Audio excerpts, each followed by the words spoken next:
हाँ बेटा, आज यूनिट 6 में हम पार्ट नंबर 5 में आ गए। देखो क्या है कि हमने पिछले पार्ट्स के अंदर 2 मेटल का एग्जांपल दिया था कि भी इनको कैसे प्योरीफाई करते हैं।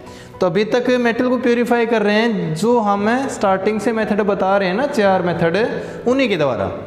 लेकिन इस पार्ट में हम एल्यूमिनियम को प्योरीफाई करेंगे बाय पासिंग द इलेक्ट्रिसिटी। और अगर इम्प्योर मेटल से प्योर मेटल को गेट करते हैं तो इस प्रोसेस का नाम क्या था मैंने, मेटलर्जी। लेकिन अगर इलेक्ट्रिसिटी पास करवा के अगर मेटल को प्योरीफाई कर रहे हैं तो इसका नाम क्या हो जाएगा हमारे पास भाई, इलेक्ट्रोमेटलर्जी। इलेक्ट्रोमेटलर्जी, ठीक है। तो इलेक्ट्रोमेटलर्जी का मतलब क्या है, we purify aluminium from its ore aluminate by passing the electricity या इलेक्ट्रिक करंट थ्रू इट, ठीक है। और इस पूरे प्रोसेस का नाम है, या जो ये प्रोसेस यूज किया था इसका नाम हो जाता है बेटा hall and Heroult process. Herald process, ठीक है। हरियाणा बोर्ड में कभी कभी अगर क्वेश्चन आता है, वैसे तो बहुत ज़्यादा बार यही आता है। हमारे पास 3 मेटल ऐसी हैं जो मेन है प्योरीफाई करने के लिए, आयरन, कॉपर जो पिछले पार्ट में थी, एक एल्यूमिनियम। तो इस क्वेश्चन के सबसे ज़्यादा चांस होते हैं हरियाणा बोर्ड में आने के।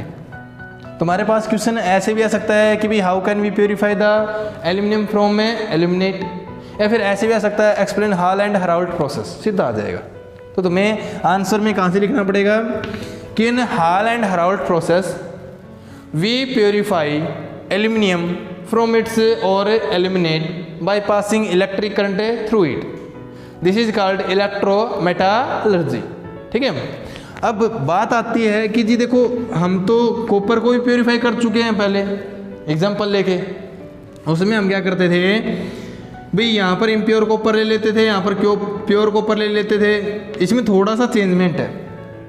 यहाँ पर हम क्या करेंगे, बैटरी के नाइट्रेट टर्मिनल के साथ जो जुड़ी होती है इलेक्ट्रोड, उसको क्या बोलते हैं हम, कैथोड ना। कैथोड के ऊपर तो हम प्योर कॉपर ही ले लेते हैं, सॉरी प्योर एल्यूमिनियम ही ले लेते हैं।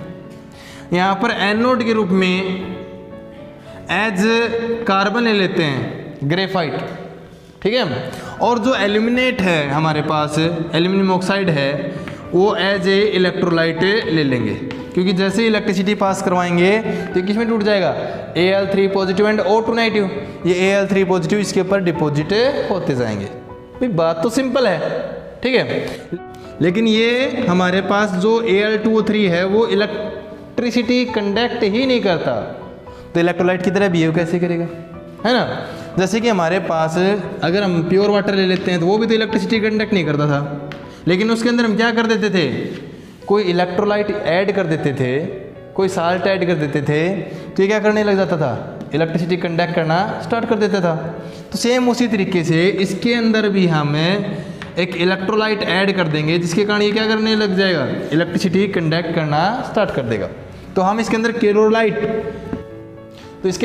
किरोलाइट नाम का इलेक्ट्रोलाइट ऐड करते हैं, जिसका जो हमारे पास फार्मूला हो जाता है बेटा Na3Alf6, ठीक है। ये इलेक्ट्रोलाइट इसके अंदर क्या कर देंगे, ऐड कर देंगे। किसी बुक में लिखा होता है कि जी हम CaF2 मिला सकते हैं, वो तो आपकी मर्जी है भाई। ऐसे तो हमें वाटर के अंदर कोई भी एसिड, कोई भी बेस, कोई भी साल्ट ऐड कर देते हैं, इलेक्ट्रिक करंट तो कंडक्ट करना स्टार्ट कर देता है। तो इसके अंदर हम एक इलेक्ट्रोलाइट ऐड कर देंगे। लेकिन इस इलेक्ट्रोलाइट के 2 काम हो जाते हैं। नंबर 1, एक तो इसकी कंडक्टेंस इंक्रीज कर देता है, और नंबर 2 इसका मेल्टिंग पॉइंट डिक्रीज कर देता है। भाई ये भी तो मोल्टन स्टेट में मिलना चाहिए हमें, ठीक है। तो कई बार क्वेश्चन सीधा आ जाता है कि what are the function of cryolite. तो आपको याद होना चाहिए कि किरोलाइट वो इलेक्ट्रोलाइट था जो इसके अंदर हम ऐड करते थे, जिसका ये फार्मूला है, ठीक है। एंड इट हैविंग 2 फंक्शन है, number 1 increase the electric conductance and number 2 decrease the melting point. अब दूसरी बात आती है कि जी यहाँ पर ये जो ग्रेफाइट लिया है हमने, इसके कितने फंक्शन है। तो एक तो सीधा फंक्शन दिख रहा है हमें कि इट बिहेव एज एन, एक तो एनोड की तरह बिहेव कर रहा है, और नंबर 2 देखो, सपोज करो इसके अंदर अगर अकेला एल्यूमिनियम होता तो वो तो क्या होता, जल्दी यहाँ पर फ्लो करके डिपॉजिट हो जाता। लेकिन यहाँ पर अगर ऑक्सीजन है तो क्यों ना इस ऑक्सीजन की अमाउंट ही कम कर दें, है ना।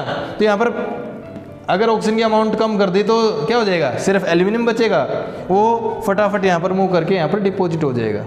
तो हमें इस एल्यूमिनियम से ऑक्सीजन ही तो रिमूव करना है।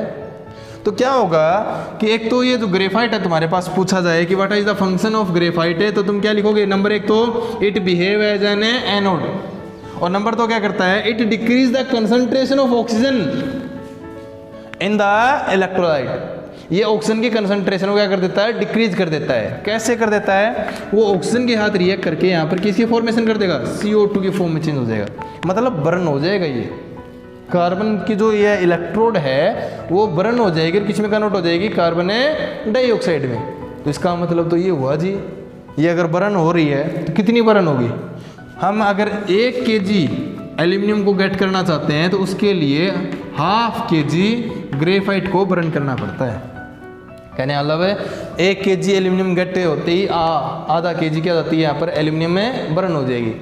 तो इसका मतलब ये जो इलेक्ट्रोड है वो बार बार हमें क्या करनी पड़ती है भाई, चेंज करनी पड़ती है।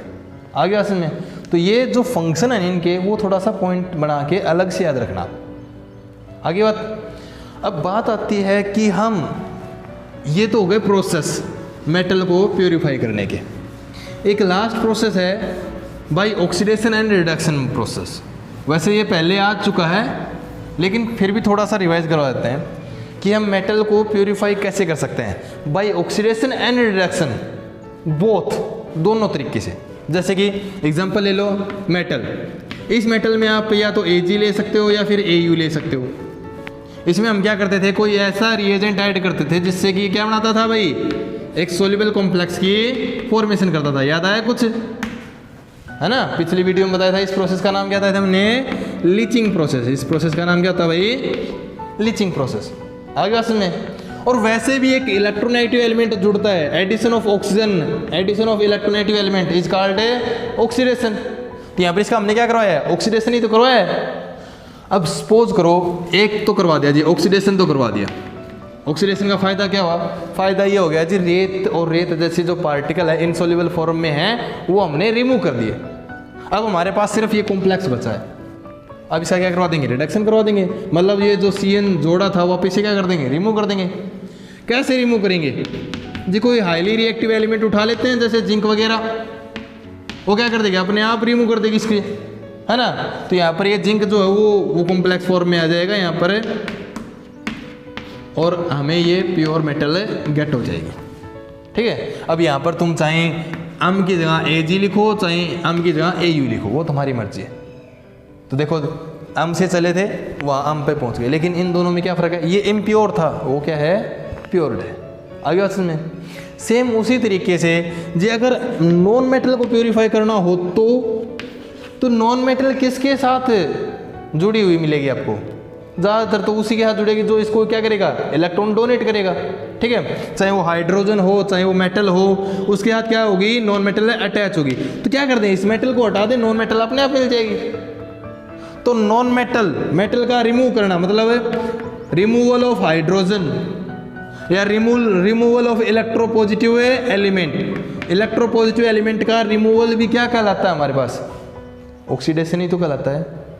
आइन बात में एडिशन ऑफ ऑक्सीजन या रिमूवल ऑफ ए हाइड्रोजन, छोटी क्लास में आपने पढ़ा है ये। तो ये मेटल को अगर हम रिमूव कर देते हैं तो ये नॉन मेटल अपने आप प्योरीफाई हो जाएगी।